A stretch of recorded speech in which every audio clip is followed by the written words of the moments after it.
Hi guys, it's Ebenezer of Ebenezer Data Photography, and today we're going to be reviewing the Canon 85mm 1.8 aka the Bokeh King.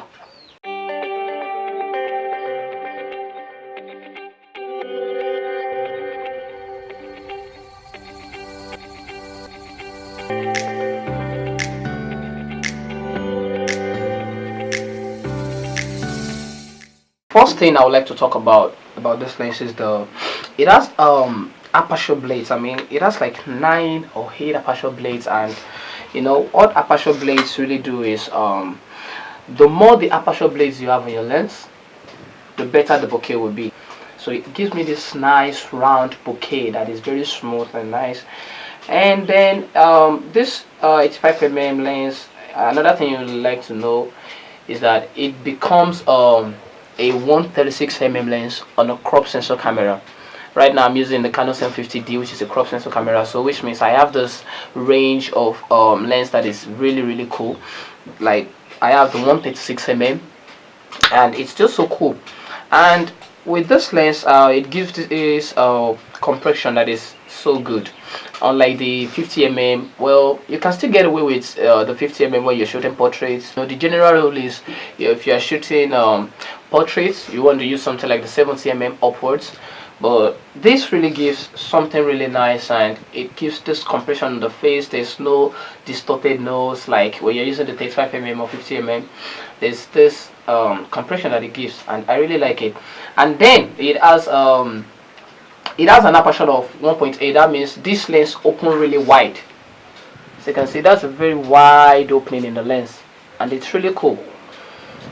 It's really cool. It has this 1.8 aperture, and when I'm shooting portraits, I want to be able to separate my subject from the background, and this really helps me do that in a very good way. Because when I'm shooting with the 50mm or the 35mm, the 50mm still gives me something good, but the background is not as creamy and as blurry as the 85mm, and that is something very good too. Okay, now let's talk about the build quality of this lens. It is made out of plastic. Well, that's not really a problem for me, because this lens still has a very good build quality because the mount is made of metal. You see, so the build quality is not that bad, even though it's made of plastic. But yeah, it's still very smooth and nice, and it's rugged. No, maybe not as rugged as the 1.2 85mm 1.2, but it's still good. It's still a very good thing. And then the focus ring, it turns really nicely, very smooth and nice. It's very smooth and nice. So if you are using this to focus, you want to focus with the manual, using the manual mode, it's very easy to turn. You see, so if I switch this to manual, see, this turns very smoothly. It doesn't lag, it doesn't hook on the way, so it is very good stuff.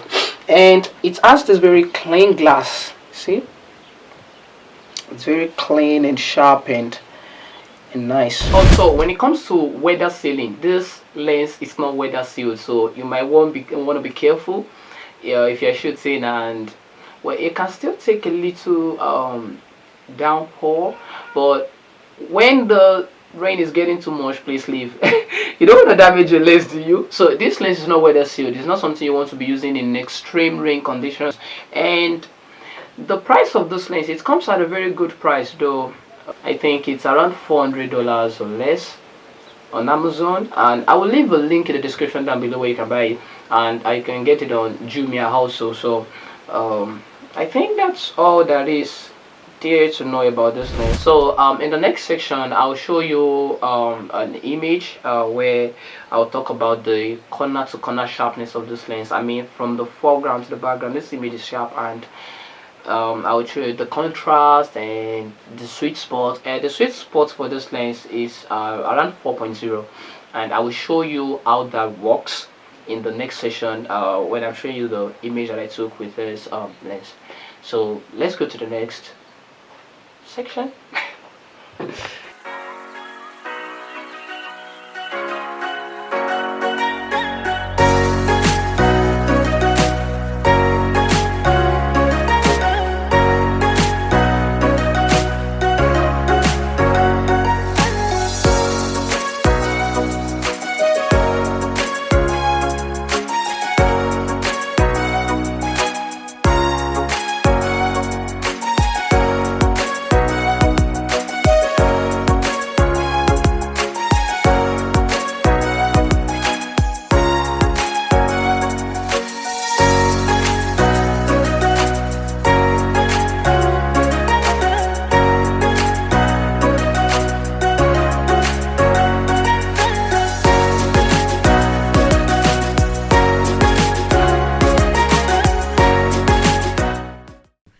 Alright guys, so let's check out the image quality of this lens.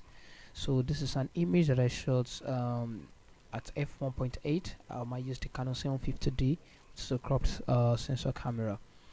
So I'll just zoom into the middle here so we could see. Yeah, right there on the crack on the bridge, on the block, you can see it's sharp. So but then I stopped the lens down to f3.2, and let's check out the crack. You can see I gained a lot more sharpness on this crack and on those details here, those stones. And let me just go back to that image I shot at 1.8. You see I gained a whole lot of sharpness, a good amount of sharpness when I stop down the lens to f 3.2. You can see there's a good amount of sharpness that I gained there. And then I stop down the lens to f4.0. I'll just zoom in right there so you could see. Yeah, you see that's a good amount of sharpness that I gained there. This is the one that I shot at f3.2, and then this was shot at f4.2. You see the contrast on the block is way bigger than this. So yeah, it's way better than the one that I shot at f3.2. But then I stopped down the lens just to check.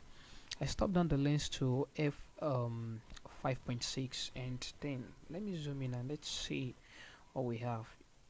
Well, there's no much of a difference over there, so which means this lens is its sharpest at f4.0, which means the sweet spot for this lens is f4.0.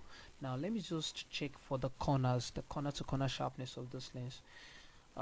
This is the one that I shot at f1.8. I'm just going to zoom out, keep it on screen. Let's check out the corners of this image. Okay, so this is the one that I shot at f1.8, and then this is the one that's 3.2. Let's check out the corners here. Oh yeah, you can see the stones in the block. Yeah, there's a good amount of sharpness that I gained there, very good amounts of sharpness that I gained. Yeah, from f1.8 to f3.2. see, yeah, and then to the one that I shot at f4.0. let's zoom into that corner. Yeah, you see that's a whole lot better and sharper than the one that I shot at f3.2. This is the one that I shot at f4.0, and let's check out the one that I shot at f4.5.6.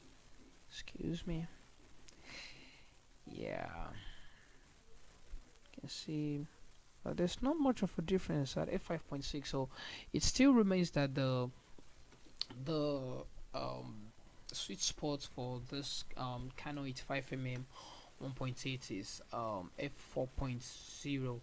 so this doesn't mean that you have to be shooting at f4.0 each time that you want to shoot, but this just means that the lens is its sharpest when you're shooting at f4.0.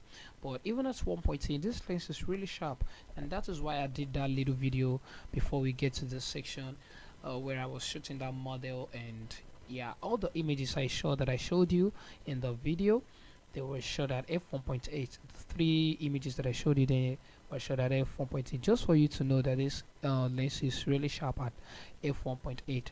so again, the sweet spot for this lens is f4.0. it's a very good lens if you intend on shooting portraits. If you're taking portraits really serious, you should definitely get this lens because it's a really good lens. So that's it for this video, guys. I hope you enjoy it. If you like it, give it a thumbs up, and if you want to see more videos from this channel and you want me to be dropping more content, please subscribe and leave comments down in the comment section below, and I'll be glad to answer any questions you have to ask about the lens and any other thing that's related to photography. Thank you for watching. Bye.